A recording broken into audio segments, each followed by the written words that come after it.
Hey guys, how's it going? Hope you're having a wonderful day. Today's video is about the number one thing that people get wrong when they are trying to manifest. Before I dive in, please like this video if you want to see more of this content, subscribe to my channel, click on the bell icon, and please do leave a comment because I love it when you guys leave comments. So if you're feeling chatty and generous, please comment down below. Okay, so what is the number one thing that people get wrong when they're trying to manifest? And it is super easy to get it wrong. And it's also easy to fix it. So, the thing that people get wrong is they're doing their practice to get a result. They're doing their techniques, their affirmations, they're doing their imaginal act to get the manifestation. You might think, well, the whole point of me doing this whole thing, this manifestation thing, is so that I can get what I want. That's the whole point, isn't it? If I didn't have this desire, if I didn't try to get this desire, then what's the point of me doing these things? That is 100% completely valid thought. And it took me ages to figure out why this approach didn't work. I'm going to tell you why. It all comes down to, as you all know, states and consciousness.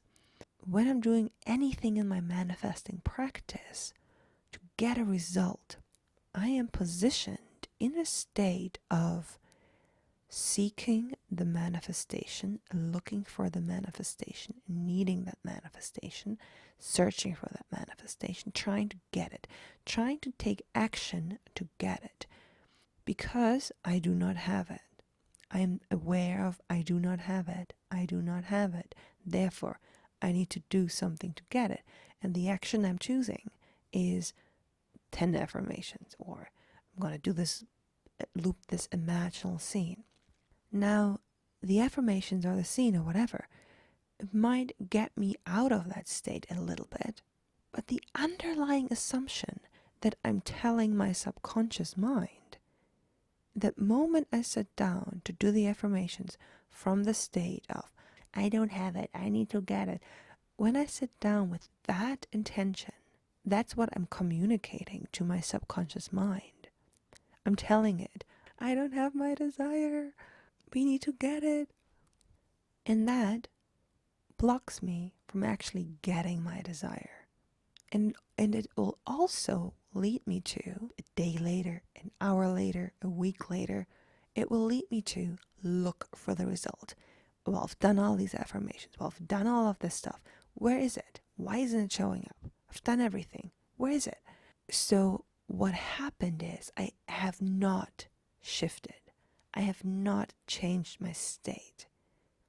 I have put in a lot of effort, a lot of energy into trying to manifest it. And now I have no return on investment. And that makes me frustrated. And I'm thinking, I'm doing it wrong. I have to do more to try and get it. And the cycle continues and continues and continues until I fix this one thing. And that one thing is the sponsoring thought. Why? Why am I doing my practice? I must not do my practice to get a result. And the reason is that in the state where I have my desire, I am not looking for it. I am not doing anything to get it because I already have it. I am not aware of any problems because the problem has been solved. So in order to experience that reality, I need to live in the consciousness of me, of the me that is experiencing that reality. I cannot live in the consciousness of, I don't have it, I need to get it, because that just perpetuates that state. So, what is the solution? How do we deal with this? There are several ways of dealing with this, and it really is a mind game. And I'm going to say this, the most important thing about manifestation is not your affirmations, is not the focus on the subject. The most important thing is occupying the state where you're not seeking, not looking for it. It's the state of having, and that state of having can have different appearances. Not everyone thinks of it as, oh, I have my desire now. They might think, oh, I'm no longer bothered by the absence of my desire. That is the same state. The way to get into this is to completely change how you view your manifesting practice. You're changing your relationship to your practice and why you're doing it. The reason cannot be because I want to get a result. There has to be a reason that is higher than that. And a very good reason can be, I'm doing this practice because I want to explore what it is actually like to have my desire. I want to explore what that consciousness feels like on me. I want to try on that consciousness. Therefore, I'm now going to feel myself into the state of the wish fulfilled to see what it is like. And I'm going to do it because I love experiencing that reality, and I love the way it challenges me to do that, and I love the way it feels.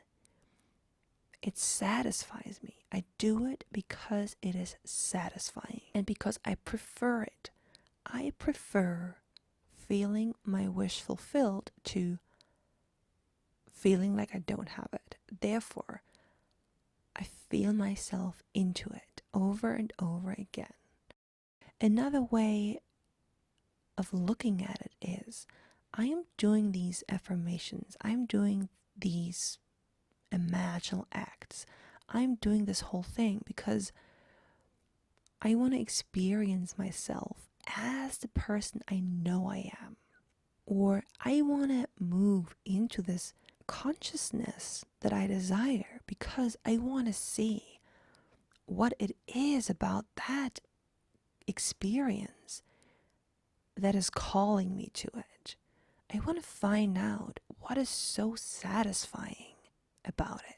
I want to relish in that experience right now. Another way of shifting into the state of having your desire is by telling yourself, I'm not gonna go out of my way to get this desire. I'm not gonna look for it. I'm not gonna search for it because that is below my standards. My standard is that this manifestation is finding me, it's coming to me, it's meeting me where I am. It's meeting me where I am. I'm not gonna compromise my state by looking for it. I'm not gonna look for it. Looking for it is not necessary. Seeking it is not necessary. Taking action to get it is not required. None of that is required because it's gonna meet me where I am. Feel yourself into the story that looking for it, seeking it, chasing it is not required to get your manifestation. That's another great way of achieving that state. Now, the last way of moving out of this seeking, chasing, lacking state is Neville's top technique, his absolute favorite technique, and it is so good because it works. It really, really works. You fall asleep in the state of having your desire. When you wake up, you find that you absolutely have no need, you have zero conscious thought of, I don't have it, I need to chase it. I don't have it, I need to make it happen. All of that is going to be completely absent from your consciousness if you've done Neville's technique correctly. So if you're looping a scene, or you're looping the feeling of having your desire and then drifting off to sleep in that, when you're doing that and you're doing it from a point of, I don't have my desire, so I need to take action to get it, and the action I've chosen is I'm doing Neville's technique. When you're coming from that point of view and you're trying out this technique, you might find that in the back of your mind, you are observing yourself doing the technique, and you can hear yourself talking to you saying, oh my God, this is not working. I can't get this clear enough. I'm not feeling it real. I don't feel like this is realistic. I just can't get the hang of this. I suck at manifesting. I'll never get what I want. You have this script running in the back of your mind. And that script is running in the back of your mind because of your state of not having your desire. Now, to get rid of that is to tell yourself, why am I doing this imaginal act? I'm doing the imaginal act for the sake of experiencing the imaginal act and satisfying my desire. I'm doing the imaginal act because it feels good. Because I want to know what it feels like to have my desire. I'm doing it simply for the sake of practicing that experience. So when you're doing the stay akin to sleep / looping a scene technique, the goal should be to stay with the scene. The goal is simply to keep looping that scene, to keep immersing yourself in that experience. And you will find at some point, you will notice that you have woken up. Oh my God, you've fallen asleep in it. Well done. And that is how it should be approached to get a good result from Neville's technique. So here we have 3 approaches that you can use to move yourself from a state of not having your desire into the preferred state of not looking for it. This should completely transform your practice and you will start seeing results, but don't look for the results. So I hope this was helpful, guys. If you've got any questions, please leave them down below. I wish you a wonderful day and I'll see you in the next video. Bye bye.